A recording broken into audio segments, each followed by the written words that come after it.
Welcome to this week's Ask Charlie and to my beloved AGA. We all love the AGA and it is still on. Normally this time of year it's turned off, but the weather has been so all over the place, ours is still on. I have got Lola down here beside me. I just want to share her with you. It is her favourite spot as well. So often when I'm doing cookery videos and things like that, I'm also manoeuvring around the Labrador or various other dogs. Not just Lola, but the little ones love it as well. But Lola is in a prime position right now. Let me show you. Look at how she has just woken up. But you love it here, don't you?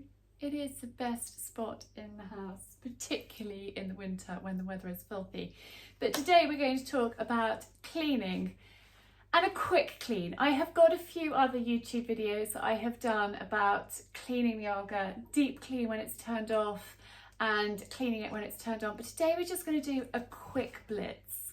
And I'm going to share with you my everyday quick blitz that I do, and then my sort of once a week slightly deeper blitz, and hopefully that will keep your AGAs sparkling and looking great so they don't build up. You don't want a big build up of dirt and grime. You want to try and keep on top of it. I haven't been brilliant at keeping on top of it. Confession time. I have let mine get worse than it should be, but there's been a lot going on this year and you know, some things have to give, but let's give it a quick clean now and then a slightly more clean, and I'll share with you exactly what I do, and you're just wanting loads of attention. But I've got my I Mean Business apron on, about to get the rubber gloves, and let's get cleaning. Now, we're not going to get into cleaning inside of the ovens and doing that in today's video, but as I've mentioned, I've got that video and I will leave it linked for you. But every time I cook, I use a hot cloth is basically what I call it. Sudsy water with washing up liquid. Put my cloth in and give it a really good wring out. You don't want it dripping wet, you just want it damp. If it's dripping wet, you're going to leave marks, and if it's just slightly damp, you're not going to leave any marks at all. And so it really is, the secret is in the wring out. So every time I've cooked on it, I give it a really good wipe down, and particularly when my husband has been cooking on it, because he is normally frying steaks or something like that and they splash. I've got quite a lot of grime build up around the lids, so those we're going to go in a little bit deeper on in a minute.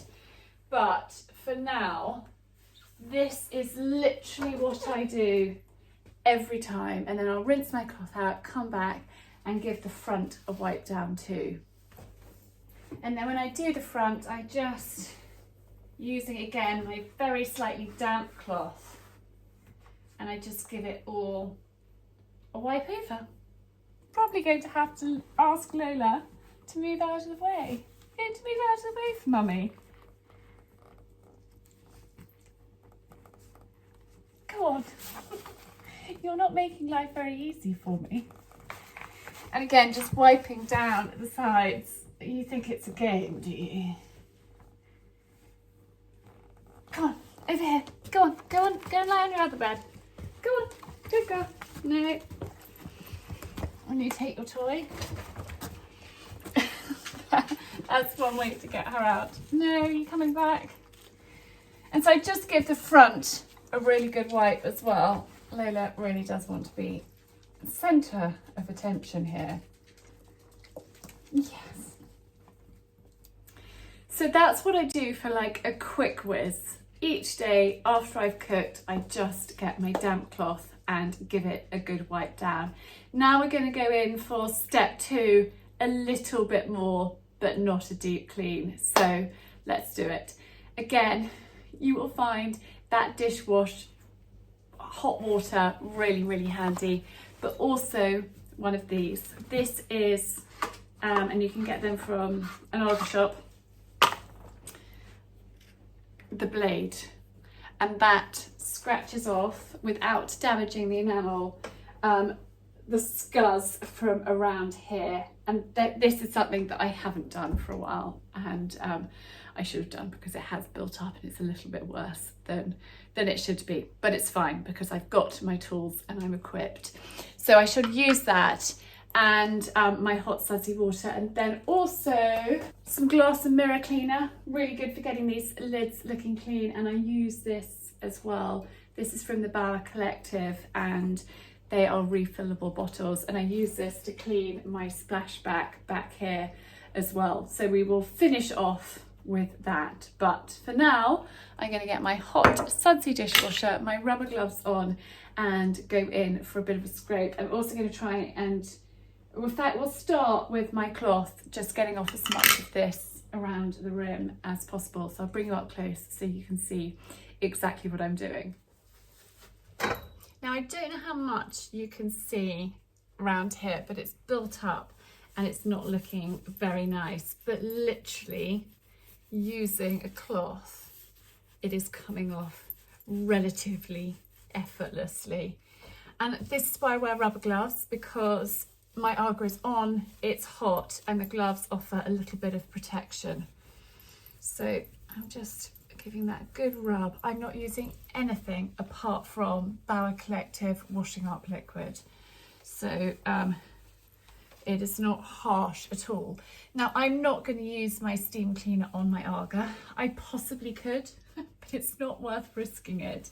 And from what I've read up, they don't recommend using it on, yes, you can use it on enamel sinks, but I don't think AGAs are a great idea. And I don't want to risk my beloved AGA with a steam cleaner, but this is coming up quite well. And there are some things that actually, when the AGA is on, it's easier to clean it and the dirt comes off more easily while the AGA is warm. When it's cooled down, I don't know what it is, but I think that dirt becomes a bit more set. So it's much easier to wipe it down frequently and not let it build up too much. But I'm getting, oh, I'm treading on Lola's toys, and I'm also having to maneuver around her because, yes, she's still lying here. But that is, I don't know if it's coming across on camera, looking a lot better than it was a moment ago. So I shall just whiz around and do this side and the other one too. I've got a second cloth waiting, so I don't have to head off to the sink.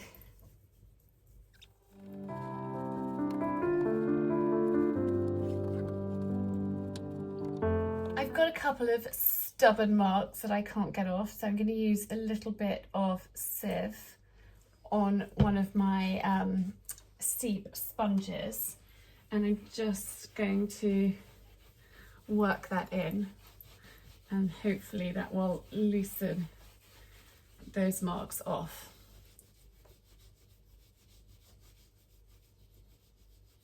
Yeah, they are coming off. The good thing about these sponges is they're not abrasive, so they're not going to do any damage, which is really important. I don't want to damage my lids, but I do want to get them clean. And then just using a clean cloth, I just give them a buff up. Now I've got my lids sparklingly clean, I am going to brave the heat and go in with my scraper and just gently scrape around the rings, and that is what is coming off. So a build up, and we'll just go up into there. Do be careful if you're doing this when it's hot.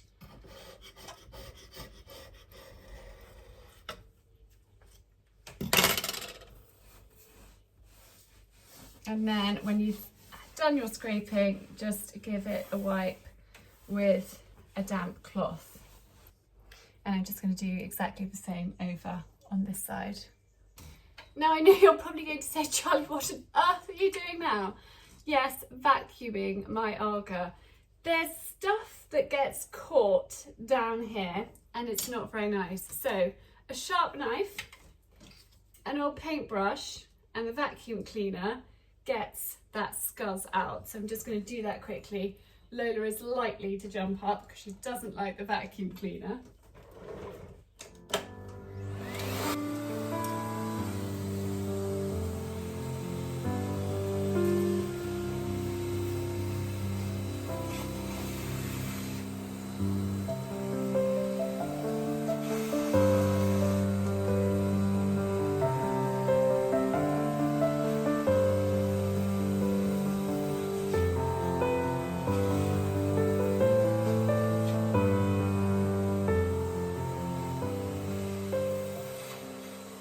So I'll also vacuum around the back. I will do the same thing at the other end. It's amazing how much dirt and grime you get out. I also give a vacuum into the control panel here. So I'll just move you down and show you what I do there.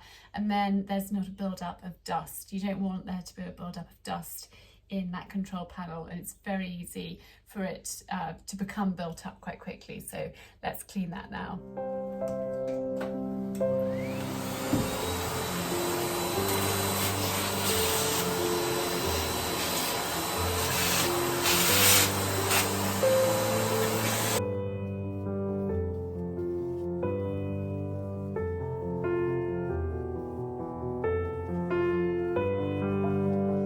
Final thing to do is splash back, and if you want to give these an extra polish, you can use a little bit of gloss and mirror cleaner on those just to make them really gleam.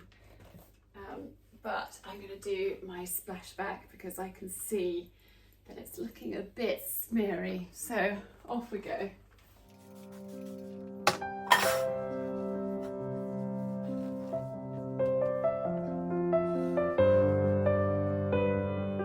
There we are, my Aga has had a mini clean. It is looking a lot better. Lola pretty much stayed there for the entire time. Even the vacuum cleaner didn't get her moving, but it's looking a lot better, and hopefully that helps you keeping your Aga clean and sparkling and looking its absolute best. And it is little and often makes a big difference. And then for a deeper clean, head over to watch my videos when you turn your Aga off. You may have already turned your Aga off, so you may want to watch that one immediately. But this weather is just... And I've also got an afternoon tea to make and lots of baking to do, so I'm keeping it on for that as well. But anyway, thank you so much for tuning in. I hope that you have found it helpful, and I just love, don't we? We all love our Aga. Yes, we do. Anyway, I'll see you on Friday with a vlog.